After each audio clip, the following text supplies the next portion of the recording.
I now request the Honorable Shri Krishna Gowda to please deliver his inaugural address. Honorable Shri Gowda.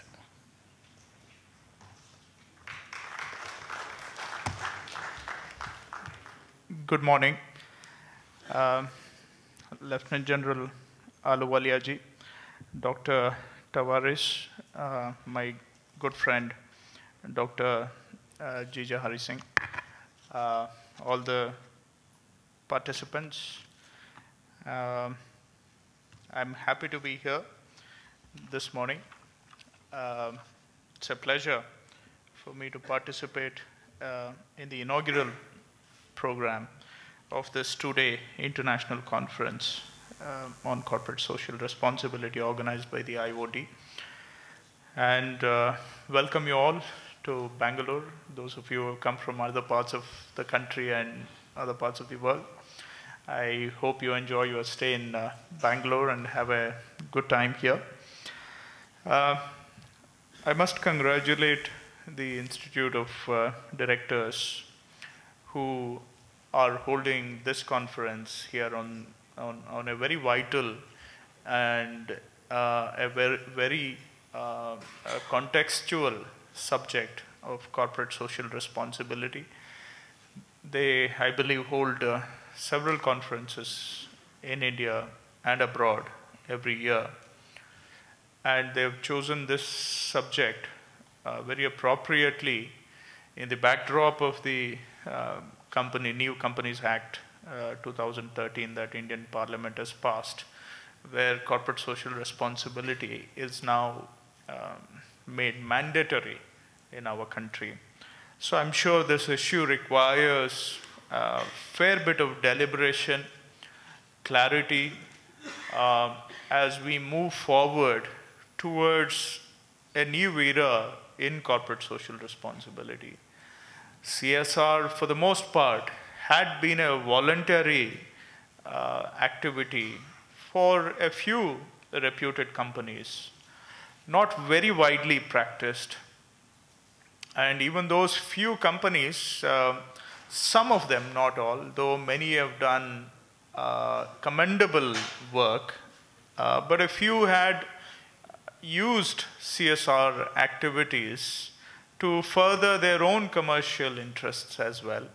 So I hope this conference will deliberate on all aspects so that as we move into fairly large-scale implementation of this requirement, there is better clarity and we can all stay focused on the real spirit of corporate social responsibility instead of treating it just as a mandatory requirement that needs to be fulfilled. I was recently at a talk. The Nobel laureate who was delivering the talk was pointing out across the world failures of capitalism and how this is creating new tensions, new inequities, and new challenges for the global order and for the common man. While many of them seemed convincing, one of the participants then later asked the question, what is the alternative? We can all rail against the evils of capitalism, but in the absence of an alternative, I guess we don't have a choice. We have to learn to live with it. If we have to learn to live with it as societies, then we have to try to see how best to mitigate, how best to cope with some of the negative consequences. If I were to talk about India and my society, ours is a very complex society, facing challenges, very complex challenges, and the nature of challenges varies from different levels. One level to the other level varies from the context, varies from the region. The Indian state faces multiple challenges. Now we have a fairly expansive state in India that has expanded its scope in society. We have also created an impression that somehow the Indian state is responsible for all aspects in the society. But unfortunately, that is an expectation that cannot be met by any state, by any government, and particularly in a situation that we have on our hand, a very complex situation dealing with complex problems.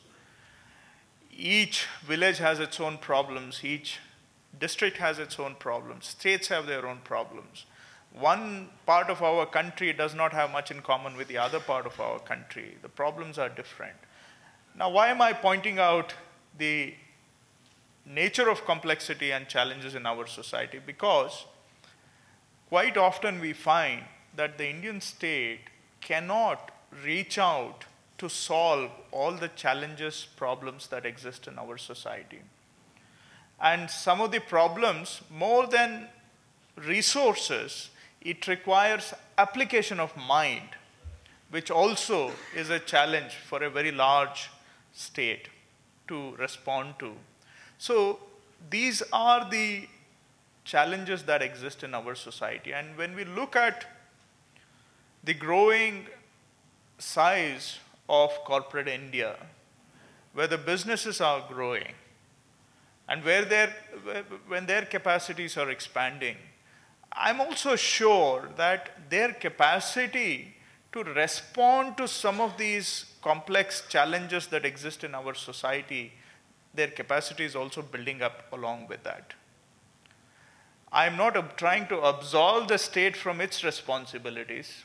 I'm just placing the situation as it exists in our society without absolving the Indian state of its responsibilities.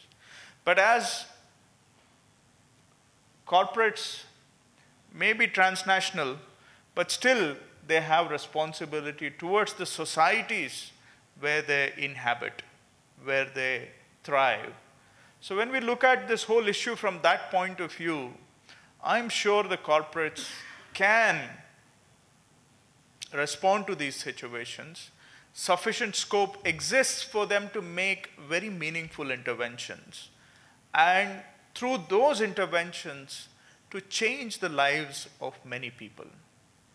I know you can make a lot of profit, and all companies make a lot of profit. I know your board will be happy. I know your shareholders will be happy. But the amount of satisfaction you get from changing the lives of people, that is something you can't measure in any quantitative terms or in any of your, I don't know, I don't think the share markets have any parameter to measure that change that you can bring about in society. I also, during my undergraduate education, I was told that the business of business is to do business. So those days I did agree, and I still agree. But as Dr. Taveras pointed out, it is smart business to actually do meaningful CSR, because I'm sure that will also in turn lead to a better profile of your companies and through that better growth prospects for your own companies. So you're not going to end up losing anything. I'm sure it will somehow come back to benefit you multiple folds. So in our society, CSR is now, I suppose, going to expand in a rapid scale. And there are many opportunities. There are simple ones, there are complex ones, and a lot of activities. You can look at education, look at sports, and you can name a number of issues. And I and Jija were just talking about the need for change, the need for evolution of values in our society. A lot of it in the corporate world. We all wear, very modern clothes. So our appearance is oftentimes modern, but our thinking is not always in sync with our appearance. Sometimes we hide orthodox thinking in the guise of modern appearance.